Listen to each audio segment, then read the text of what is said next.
नमस्कार, crime control देख रहे हैं आप और मैं हूं आपके साथ आशीष प्रमोद गोस्वामी। तो एक जिंदगी में सैकड़ों सपने होते हैं, एक घर में हजारों कहानियां होती, लेकिन कभी कभी उन्हीं सपनों के साथ शुरू हो जाता है साजिश की एक कहानी।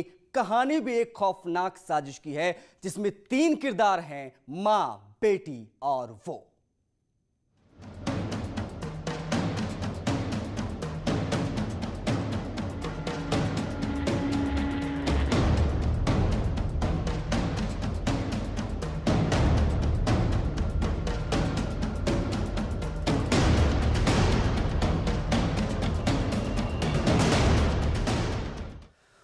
तो बरेली के सुभाष नगर थाना क्षेत्र की यह कहानी, मां बेटी एक साथ रहती थी, दोनों की जिंदगी खुशी खुशी गुजर रही थी। तकलीफें तो थी, लेकिन कोई ऐसा साथ में था जिसे साथ दोनों उनकी जो लाइफ थी वो आराम से कट रही थी। लेकिन इसी बीच मोहब्बत में एक मोड़ आ गया और यह मोड़ बहुत ही खौफनाक, खतरनाक था।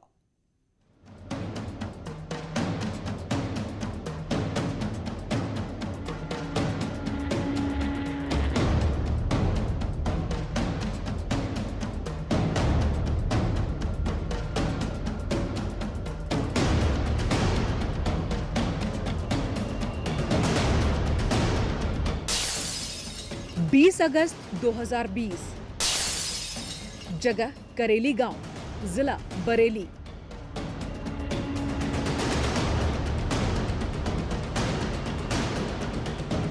सुबह का वक्त था। पुलिस को एक फोन आता है। सूचना दी जाती है कि एक घर में 3 बदमाश घुस आए हैं। पुलिस तुरंत मौके पर पहुंची और घर के अंदर जब दाखिल हुई तो सामने एक लाश थी और एक जख्मी महिला फर्श पर पड़ी थी। बताया गया कि बदमाशों ने जानलेवा हमला किया और इस महिला की बेटी को मार डाला। एक घर में 3 अज्ञात बदमाश घुस आए थे और घुसने के बाद उन्होंने एक 19 वर्षीय युवती की गला दबा के हत्या कर दी तथा उसकी मां को चाकू मारा है। प्राप्त जानकारी पर तत्काल सभी के द्वारा घटनास्थल का निरीक्षण किया गया।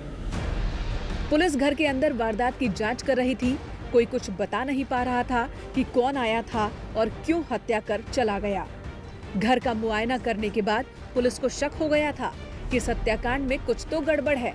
पुलिस को जो कहानी बताई गई उस पर अधिकारियों को विश्वास नहीं था। घटना अज्ञात में थी, इसलिए निश्चित तौर पे एक चुनौतीपूर्ण घटना थी, परंतु 3 घंटे के अंदर ही इसका अनावरण करते हुए मेन मुलजिम कौसर और घटना में जो षड्यंत्र रचने का कार्य किया था और साथ में शामिल हुई थी वो मृतका की मां स्वयं थी, इन दोनों को गिरफ्तार किया गया। पूरी तरह से ये मनगढ़ंत कहानी रची गई थी। तो 19 साल की एक लड़की की हत्या पूरे प्लान के तहत की गई। पुलिस को भी बरगलाने की कोशिश हुई, लेकिन पोल खुल गई और मां के साथ एक व्यक्ति को गिरफ्तार कर लिया गया। सवाल यह है कि मां ने बेटी की हत्या क्यों की और हत्या में शामिल शख्स कौन था। इस सवाल का जवाब जब पुलिस ने दोनों से पूछा तो उनके होश उड़ गए।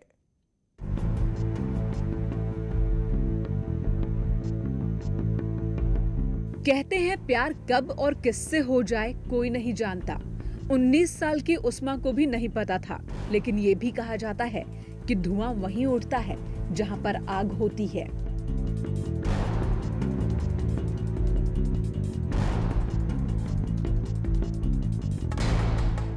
पुलिस की गिरफ्त में उस्मा के कातिल मां और उसके साथी कोसर को आप देख रहे हैं। प्यार की कहानी इन दोनों के बीच शुरू हुई थी और एक दिन कोसर उस्मा की मां का दोस्त बनकर घर में दाखिल होता है। कोसर अक्सर उस्मा की मां से मिलने आता था और धीरे धीरे उस्मा के करीब होने लगा। जब मां बाहर होती थी तो ये बेटी के साथ घर के अंदर होता था और जब बेटी बाहर होती थी तो मां के साथ रास रचाता था और ये सिलसिला सालों तक चलता रहा। उस्मा कोसर के प्यार में इतना पागल हो गई थी कि उसके बिना नहीं रहना चाहती थी। कोसर ने भी साथ रखने का वादा किया था। दोनों के उम्र में अंतर जरूर था, लेकिन प्यार ने उम्र के फर्क को मिटा दिया था। उस्मा जानती थी कोसर और उसकी जोड़ी को लोग स्वीकार नहीं करेंगे, लेकिन मोहब्बत करने वाले भला उम्र और जात पात को कहां मानते हैं।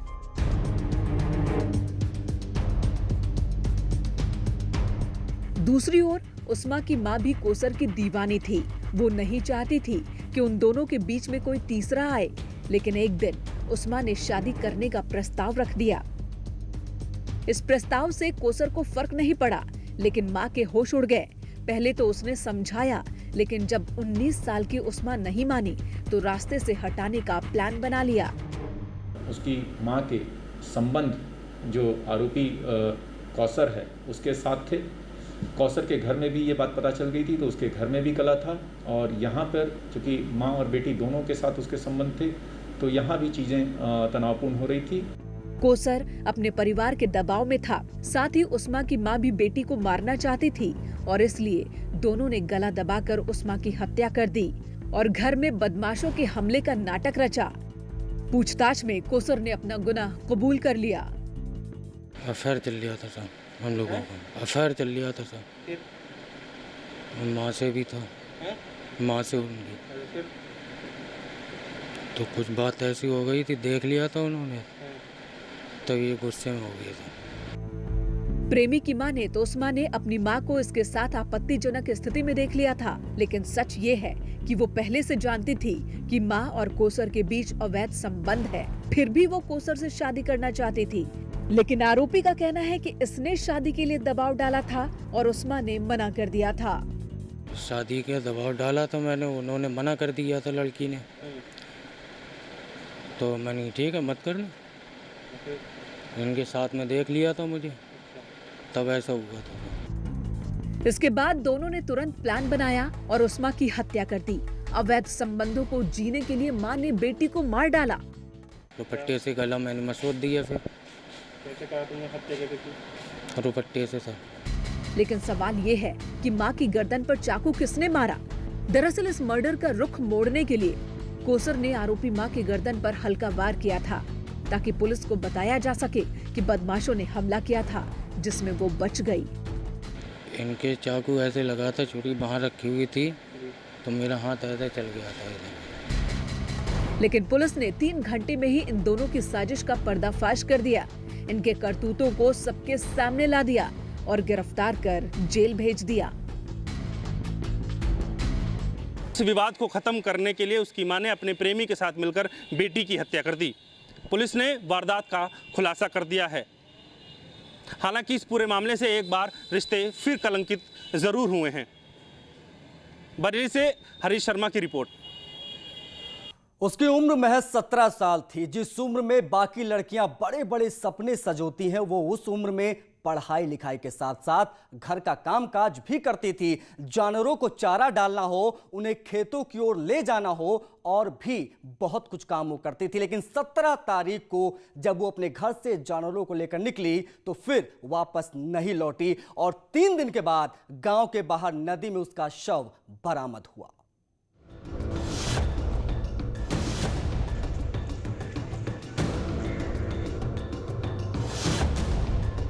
भदोही के कोतवाली इलाके में आज की सुबह सनसनीखेज वारदात के साथ हुई।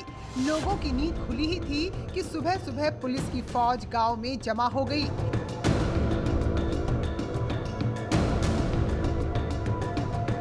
मामला कोतवाली इलाके का है, जहां नदी में एक लड़की की लाश मिली थी। लाश मिलने की खबर पर ही पुलिस वहां पहुंची थी, लेकिन पुलिस के पहुंचने से पहले ही कुछ लोग वहां मौजूद थे। गांव के लोग हैरान थे कि आखिर ये लाश है किसकी। भदोही पुलिस के पास एक लड़की के लापता होने की एफआईआर पहले से दर्ज थी, इसलिए पुलिस भारी दस्ते के साथ तुरंत मौके पर पहुंच गई। तो एक लड़की 3:30 बजे करीब गायब हुई। परिवार वाले हमारे कोतवाली भदोही में आए। तुरंत इनका मुकदमा अपराध संख्या 198/2020 363 आईपीसी में पंजीकृत किया गया और फिर फोर्स पूरा गया वहाँ पर मौके पे। घर वालों को लेकर के पूरी उसकी खोज हुई। रात 12 बजे तक खोज हुई। भदोही के एसपी रामबदन सिंह भी मौके पर गए और लड़की के परिजन भी आए और लाश की शिनाख्त की और उसी लड़की के तौर पर हुई, जिसकी गुमशुदगी की रिपोर्ट पुलिस ने 17 अगस्त को दर्ज की थी।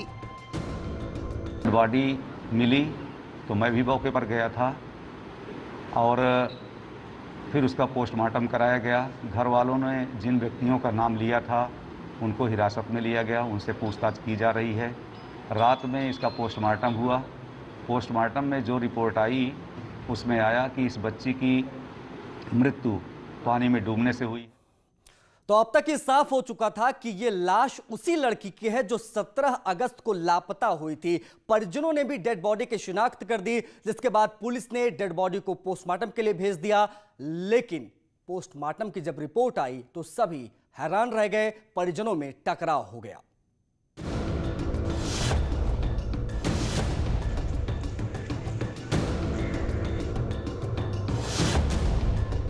पुलिस की थ्योरी है कि नदी में डूबने से लड़की की मौत हुई है, लेकिन परिजन और गांव वाले पुलिस और पोस्टमार्टम रिपोर्ट को सिरे से खारिज कर रहे हैं।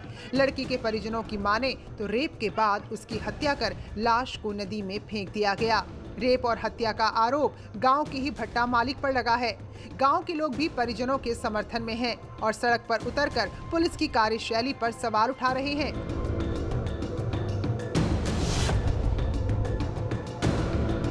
मामला बढ़ा तो पुलिस ने लाश के अंतिम संस्कार पर रोक लगा दी और दोबारा पोस्टमार्टम के लिए भेज दिया गया। में इसका पोस्टमार्टम हुआ। पोस्टमार्टम में जो रिपोर्ट आई उसमें आया कि इस बच्ची की मृत्यु पानी में डूबने से हुई है और रेप करने की कोई पुष्टि नहीं हुई है। ये रिपोर्ट देखने के बाद मुझे लगा कि शायद लोग इस पर डाउट करेंगे, तो मैंने डेड बॉडी को रोका जो डिस्पोजल के लिए जा रही थी, और आज हम उस डेड बॉडी का फिर से पोस्टमार्टम 5 डॉक्टरों के चैनल से करवाएंगे।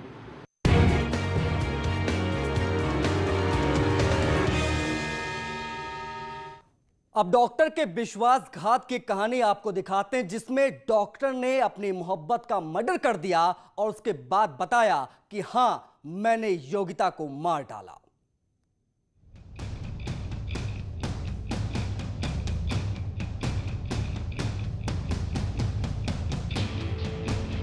आगरा में डॉक्टर की हत्या।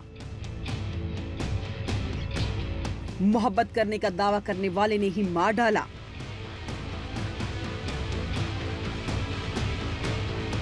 वो विश्वास के साथ उसके साथ गई, लेकिन कार में हुआ उसके साथ विश्वासघात। ये मुस्कुराती हुई तस्वीर डॉक्टर योगिता की है और सीसीटीवी में जिसे आप देख रहे हैं वो भी योगिता ही है। फोन पर वो शख्स था जो दावा करता है कि 7 साल से दोनों मोहब्बत करते थे। 18 अगस्त की रात को आगरा के राजा मंडी की ये तस्वीरें हैं। योगिता यहीं पर एक किराए के कमरे में रहा करती थी। उसे प्रेमी ने मिलने के लिए फोन किया था और वो कमरे से बाहर निकलकर उसी का इंतजार कर रही थी। जब वो पास आ गया तो उसके साथ कार में बैठकर साथ चली गई। दिल्ली की शिवपुरी की रहने वाली योगिता गौतम आगरा में अपने सपनों को पूरा करने में जुटी हुई थी। कोरोना में उसकी ड्यूटी लगी और कोरोना पॉजिटिव, ये उनकी डिलीवरी भी कराई, उनका ऑपरेशन के साथ भी ऑपरेशन भी किए गए। बड़ी मेरी बहादुर बच्ची थी। अब मेरे साथ तो इतना बड़ा अन्याय हुआ है, इसको मैं कहने का मतलब तो असहनीय हो गया मेरे लिए। ने आपको पहले पिता बेटी के संघर्षों को याद करके रो रहे हैं। बेटी को खोने का दर्द बर्दाश्त के बाहर है। हत्यारे को सख्त सजा देने की गुहार लगा रहे हैं।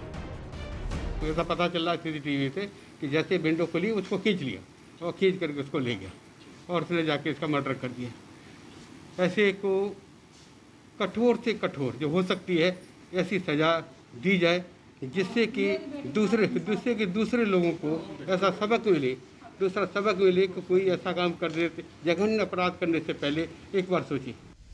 लेकिन योगिता को मारने से पहले हत्यारे ने कुछ भी नहीं सोचा और हत्या कर योगिता गौतम के शव को झाड़ियों में फेंक दिया। इस बात की भनक किसी को नहीं थी। कोई भी नहीं जानता था कि डॉक्टर योगिता गौतम की हत्या हो गई है। तथाकथित प्रेमी हत्या के बाद जालौन चला गया और इधर झाड़ियों में पड़ी लाश की पहचान करना मुश्किल था।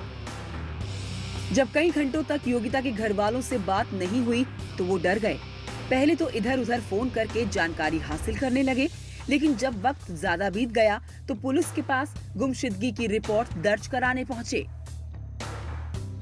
थाना MM गेट में डॉक्टर योगिता गौतम जो SN मेडिकल कॉलेज में MD कर रही हैं, उनके भाई और पेरेंट्स ने आकर यह सूचना दी है कि वो कल शाम से अपने घर पर नहीं है और उनका फ़ोन ऑफ है, जिसके संबंध में दिए गए तहरीर के आधार पर मुकदमा दर्ज किया गया है। गुमशुदगी की रिपोर्ट दर्ज होने तक किसी को जानकारी नहीं थी कि डॉक्टर योगिता कहां है, लेकिन इसी बीच 19 अगस्त की सुबह आगरा के थाना डोली इलाके में झाड़ियों में एक अज्ञात महिला का शव बरामद किया जाता है। थाना डॉकी क्षेत्र में एक डेड बॉडी मिली थी, जिसकी तत्काल पुलिस टीम ने शिनाख्त कराते हुए पहचान कराया और वो dead body doctor Yogita Gautam की थी। हमारी दोनों टीमों ने मिलकर जालौन पुलिस से टाई अप करते हुए आरोपी डॉक्टर विवेक तिवारी को हिरासत में ले लिया गया है। परिजनों का आरोप है कि डॉक्टर विनय तिवारी उनकी बेटी को परेशान किया करता था।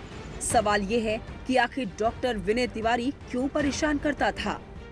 ये इनका पहले जहाँ से इन्होंने MBBS की थी, तीर्थंकर महावीर यूनिवर्सिटी क्या कहते हैं मुरादाबाद में, वो 1 साल सीनियर था। और 1 साल सीनियर था, ये बार बार इसको टॉर्चर किया करता था। इसको टॉर्चर करने का केवल एक ही उद्देश्य था, तुम इससे शादी कर लो। Against her bill. और ये मना कर देती शादी के लिए कि शादी मैं नहीं करूँगी। तो दोनों पेशे से डॉक्टर थे, एक ही कॉलेज में डॉक्टरी की पढ़ाई भी की थी। हत्या आरोपी डॉक्टर विवेक तिवारी 1 साल सीनियर था, लेकिन दोनों में नजदीकियां थीं और इस रिश्ते के विश्वास पर 18 अगस्त की रात को डॉक्टर योगिता विवेक तिवारी से मिलने के लिए अपने कमरे से बाहर आई और फिर नहीं लौटी। घर वालों का आरोप है कि डॉक्टर विवेक तिवारी योगिता से शादी करना चाहता था और जब इनकार किया तो विवेक ने मार डाला। क्या इस हत्या की कहानी यही है या कुछ और मिस्ट्री है?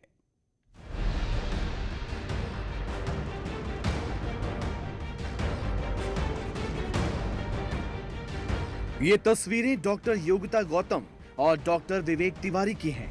योगिता गौतम आगरा के सरोजनी नायडू मेडिकल कॉलेज में जूनियर डॉक्टर थी और डॉक्टर विवेक तिवारी जालौन में एक मेडिकल ऑफिसर के पद पर तैनात हैं। दोनों एक दूसरे को कॉलेज के दौरान से ही जानते थे, लेकिन परिवार का आरोप है कि कॉलेज में 1 साल सीनियर विवेक तिवारी योगिता को ब्लैकमेल करता था। उनके परिजनों द्वारा ये बताया गया कि उनके साथ पढ़े हुए लड़के डॉक्टर विवेक तिवारी, जो आजकल जालौन मेडिकल कॉलेज में मेडिकल ऑफिसर हैं, उनके द्वारा बार बार फ़ोन करना, परेशान करना और धमकी भी दी जाती रही है। गुमराह करने की कोशिश भी की 1-2 बार इसने, और उसके बाद और अभी जब ये का पूरा हो गया तो कल मेरी बेटी ने मेरे बेटा को फ़ोन किया। मैं फ़ोन करके बताया कि वो बार बार मुझे टॉर्चर कर रहा है, तो ये तुरंत जो है गाड़ी लेकर के यहाँ आई और उससे पहले ही ये थोड़ा ट्रैफिक जाम में फंस गए थे, वो नहीं थोड़ा लेट हो गए और वो यहाँ से CCTV फुटेज से पता चला है कि 7:40 पे यहाँ से वो निकल गई। निकलते समय में मुझे पूरा विश्वास है उसने इसको ब्लैकमेल किया होगा जरूर।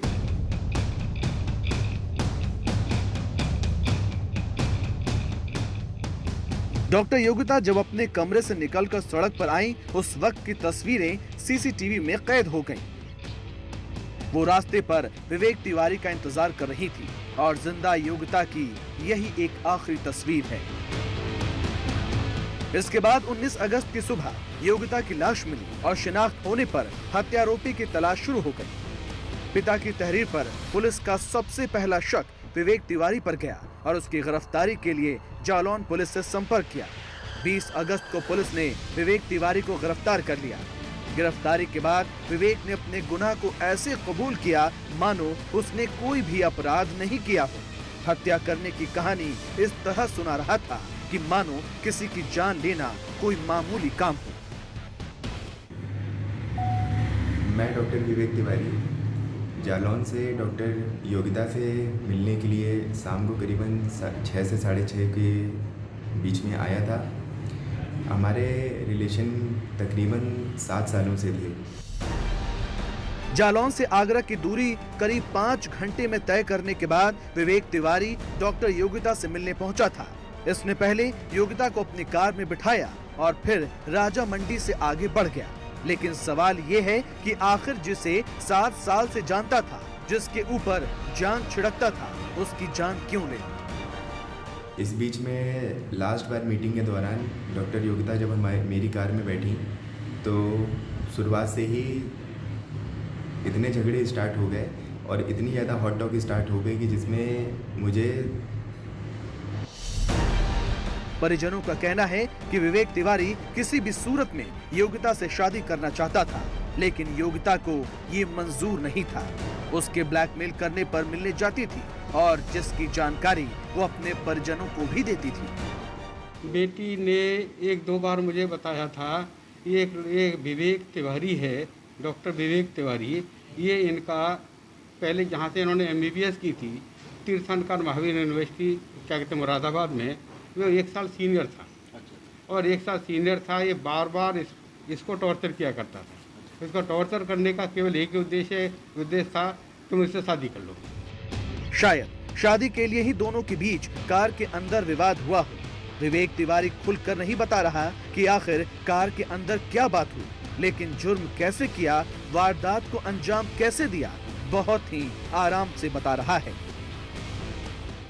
मैंने गला दबा के उनकी हत्या कर दी और जब मुझे ये लगा कि गला दबाने के बाद भी वो उनकी मृत्यु नहीं हुई है तो जनरली मैं अपने एक गाड़ी में चाकू रखता हूँ, उससे मैंने उनके सर पे वार किया और एक सुनसान इलाके में उनकी बॉडी को फेंक दिया और लकड़ियों से ढक दिया।